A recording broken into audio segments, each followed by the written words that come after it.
ఏం జరుగుతుందో తెలీదు. I'm sorry.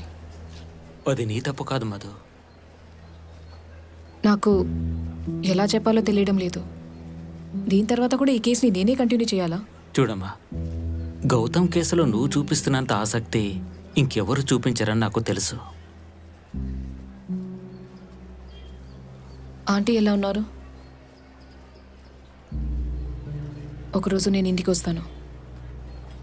మధు, ఏబీ నువ్వు చెప్తే వింటారు కదా? అతను వింటారని నాకు అనిపించడం లేదు. I'm sorry. అదిగో వచ్చేసాడు. పొద్దున్నే నా కేసు ఎక్కడ పోస్టింగ్ అని చూశాను. అప్పుడే నువ్వు నా కోర్ట్ అని తెలిసింది. అప్పటి నుంచి కాల్ చేస్తున్నాను. నేను కోర్టుకి బయలుదేరేటప్పుడు నువ్వు కరెక్ట్గా కాల్ చేసావు. ఈ కేసు నీకెలా వచ్చింది? మేమందరం ఫ్యామిలీ ఫ్రెండ్స్. చిన్నప్పటి నుంచి అక్క గౌతమ్ నాకు బాగా తెలుసు.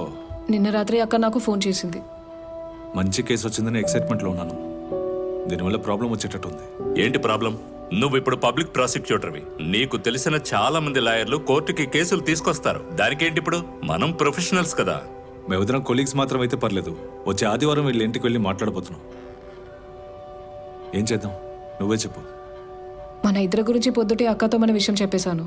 వాళ్ళకి ఎలాంటి ప్రాబ్లం లేదు. ఒకవేళ నీ క్లయింట్కి ఏదైనా ప్రాబ్లం ఉంటే అప్పుడు నువ్వు స్పెషల్ ప్రాసిక్యూటర్ హైర్ చేసుకోవచ్చు. ఏ మధు, ఇది నా కెరియర్లో ఫస్ట్ మేజర్ కేస్. అందులోంచి వెనకడుగు వేస్తే బాగుంటుందా? అది కూడా మన పెళ్లి కోసం. అసలే నేను ప్రాసిక్యూటర్ అయింది ఎవరికి నచ్చట్లేదు. ఎందుకు కేసు వదిలేయడం గురించి మీరిద్దరూ మాట్లాడుతున్నారు? దానికి అవసరమే లేదు. నువ్వు నీ క్లయింట్తో మాట్లాడు. వాళ్ళకు ప్రాబ్లం లేదంటే ఓకే. ఇకపోతే మీ ఇద్దరి పెళ్లి, దాన్ని కొద్ది రోజులు వాయిదా వేద్దాం. ఇప్పటికే తన పెళ్లి లేట్ అయినందుకు అందరూ మమ్మల్ని తిడుతున్నారు. మరి ఇప్పుడు దీనికేమంటారో? ఏబీ నన్ను తెలుసు కాబట్టి నేను దేని గురించి ఆలోచించలేదు. ఓ బైపాస్ వచ్చిందంటే ట్రాఫిక్ తక్కువ అవుతుంది. అసలు ఈ బైపాస్ ఎప్పుడు వస్తుంది? వాళ్ళకి ఇష్టం వచ్చినట్టు ఏదో చెప్తూ ఉంటారు కానీ ఏం జరగదు. ఊరికే ఇలాంటి అబద్ధాలు చెప్తుంటారు. తనకి కేక్ అంటే బాగా ఇష్టం అనుకుంటాను. అల్లరి పిల్లాడు, మాట వినడం. అందరూ కూర్చొని ఏదేదో మాట్లాడుతున్నారు. ఏంటి? వాళ్ళతో విషయాన్ని క్లియర్గా చెప్పే. కూర్చో. నాతోనే ఉంది కానీ టెన్షన్గా ఉంది. నీ గురించి అడుగుతున్నారు. ఏదేమైనా నా సపోర్ట్ మధుకే. వీలైనంత త్వరగా మనం ముందు ఈ పెళ్లిని కానించేయాలి. అది నిజమే. మాకు ఒకే ఒక కండిషన్ ఉంది. పెళ్లి చర్చిలో జరగాలి, లేదంటే అదొక పెద్ద ప్రాబ్లం అయిపోతుంది. చర్చిలో పెళ్లి పెట్టుకుంటే మా బంధువులు ఎవరూ రారు. తప్పకుండా పెళ్లికి వాళ్ళు రావాలి.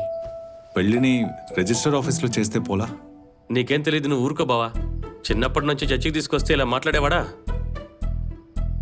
మా కుటుంబ ఆచారాన్ని మేము ఎవరి కోసం మార్చుకునేది లేదు. పిల్లలు చెప్పినట్టు రిజిస్టర్ ఆఫీస్ అంటే బాగానే ఉంటుంది, కానీ మీరు చెప్పినట్టుగా రిలేటివ్స్ మాకు ఉన్నారు. నన్ను అడిగితే మన ఇద్దరి సంప్రదాయం ప్రకారం పెళ్లి చేద్దాం. నువ్వు దిగులు పడాల్సిన అవసరం లేదు. ఫాదర్ దగ్గర పర్మిషన్ తీసుకున్నాక మారాల్సిన అవసరం అసలు లేదు. నన్ను అడిగితే అదే కరెక్ట్ అంటాను. ముందు మేము జ్యోతిష్కుని మంచి డేటు చూసి ముహూర్తం చూసుకుంటాం. అందులో ఏముంది, అలాగే కానీ. మాకు ఈ రాహుకాలం, యమగండం లాంటివి చూసే అలవాటు లేదు. మాకంతా యేసు ప్రభువే కదా బావా.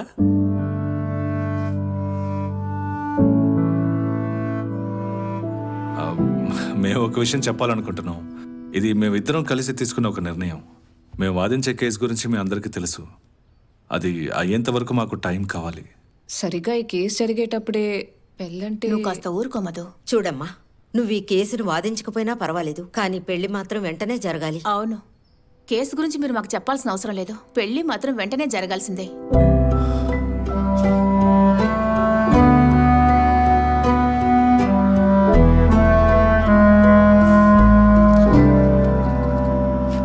The petition is allowed and the bail is granted on following conditions. Petitioner 50,000 రూపాయలు ఇంకా 2 షూరిటీ బాండ్లతో ఎగ్జిక్యూట్ చేసిన తర్వాతే అతనికి బెయిల్ ఇవ్వబడుతుంది. ఇన్వెస్టిగేషన్ ఆఫీసర్ చెప్పినట్టుగానే ఎట్టి పరిస్థితుల్లోనూ తప్పకుండా అధికారి పిలిచినప్పుడు అక్కడ హాజరవ్వాలి. ముద్దాయి ఇంకా ఎటువంటి కేసులను పాల్గొనకూడదు. అలాగే ఈ కేసులో ఉన్న సాక్షిని ఇంకెక్కడా ప్రవేశపెట్టకూడదు.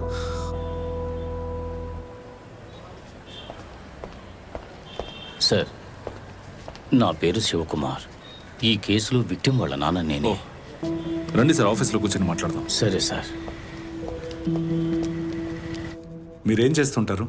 నేను యాక్టింగ్నల్ టౌన్ ప్లాన్లో ఏఈఓగా ఉన్నాను. ఆ అబ్బాయికి బెయిల్ దొరికినందుకు దిగులు పడకండి. ఓ. కిడ్నాప్ చేసి బలవంతం చేయడమో బ్రూటల్ రేపో ఈ కేసులో లేదు. ఆ అబ్బాయి మీద ఎలాంటి క్రిమినల్ రికార్డ్స్ కూడా లేవు.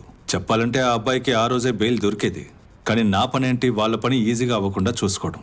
ఓ, నేను కేస్ ఫైల్ ని పూర్తిగా చదివేశాను. ఓ. ఇన్వెస్టిగేషన్ ఆఫీసర్ కేస్ ఫైల్ ని టైట్ గా రాశారు. ఆ. ఇది సెక్షన్ 375 కాబట్టి శారీరకంగా వాళ్ళు కలవడానికి అమ్మాయి ఒప్పుకున్నా కూడా ఆ అబ్బాయి పెళ్లి చేసుకోవడానికి ఒప్పుకున్నాడు కాబట్టి చట్టం దీన్ని రేప్ కేసు కిందే చూస్తుంది. ఆ అబ్బాయి అంత ఈజీగా తప్పించుకోలేడు. సార్ నేను బయట ఉంటాను. అండ్ సార్, నేను మీ అమ్మాయితో మాట్లాడాలి. ఆ, నేను ఆ విషయం గురించి మీతో మాట్లాడాలి. తను ఇక్కడికి వచ్చి మిమ్మల్ని మీట్ అవడానికి సంకోచిస్తోంది. I can understand. అదేం పెద్ద విషయం కాదు. నేను మీ ఇంటికి వచ్చి మాట్లాడతాను.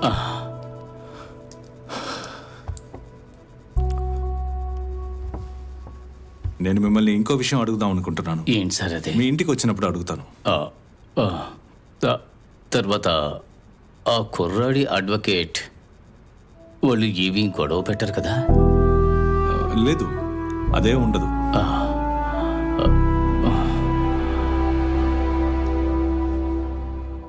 Anusha, you okay? Police complaint ఇవ్వడం వల్ల మొత్తం అయిపోయిందని కాదు. కోర్టులో మనం దాన్ని ప్రూవ్ చేయగలగాలి. అందుకని జరిగిన విషయం మీద నాకు క్లారిటీ కావాలి.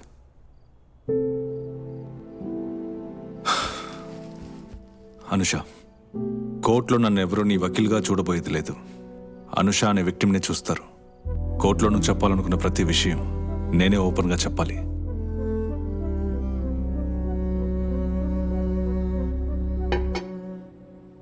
నేను నా రూమ్లో ఉంటాను.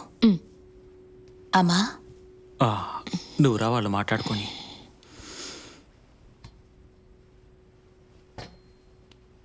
నెమ్మదిగా.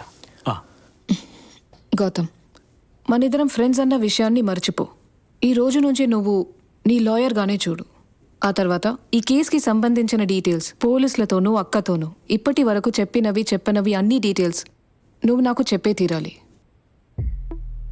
టెల్ మీ, మీరిద్దరూ ఎప్పుడు మీట్ అయ్యారు? నేను స్టే చేస్తున్న పీజీలోని నా రూమ్మేట్ సేరా, గౌతమ్ కాలేజ్ ఫ్రెండ్. సేరానే నా రెస్యూమ్ని గౌతమ్కి పంపింది. ఆ విధంగానే గౌతమ్ వర్క్ చేసే ఆర్కిటెక్చరల్ ఫర్మ్లో నాకు జాబ్ వచ్చింది. అసలు మీరిద్దరు ఎలా క్లోజ్ అయ్యారు? నేను గౌతమ్నే అసిస్ట్ చేశాను. అందువల్ల మేమిద్దరం ఎప్పుడు కలిసే ఉంటాం. And you fell in love.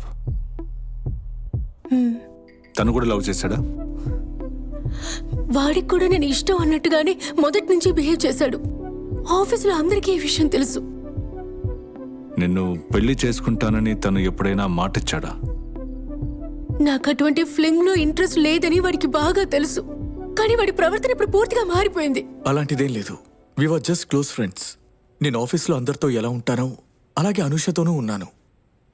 నేను తన మనసులో ఉన్నానన్న సంగతి నాతో చెప్తేనే కదా మేవి టాపిక్ గురించి మాట్లాడుకోలేదు. మరి పెళ్లి చేసుకుంటాను అని ఎలా అంటాను?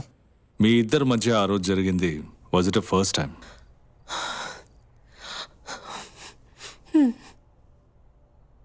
అలాంటి ఒక సిచ్యువేషన్ ఎలా క్రియేట్ అయింది? Who took the initiative? ఈ విషయాలు నాతో షేర్ చేయడం కష్టంగా ఉంటుంది, బట్ చెప్తేనే కదా ఏదైనా చేయగలం. ఒకరోజు రాత్రి తన ఫ్లాట్కి డిస్కషన్ కోసం రమ్మన్నాడు. నిన్ను మాత్రమే పిలిచాడా? లేదు, విమల్ కూడా వచ్చాడు. డిస్కషన్ అయ్యాక విమల్ అక్కడి నుంచి వెళ్ళిపోయాడు. ఆ రోజు లేట్ అయ్యే కొద్దీ మేము చాలా విషయాలు మాట్లాడుకున్నాం. ఆ తర్వాత ఒక పాయింట్లో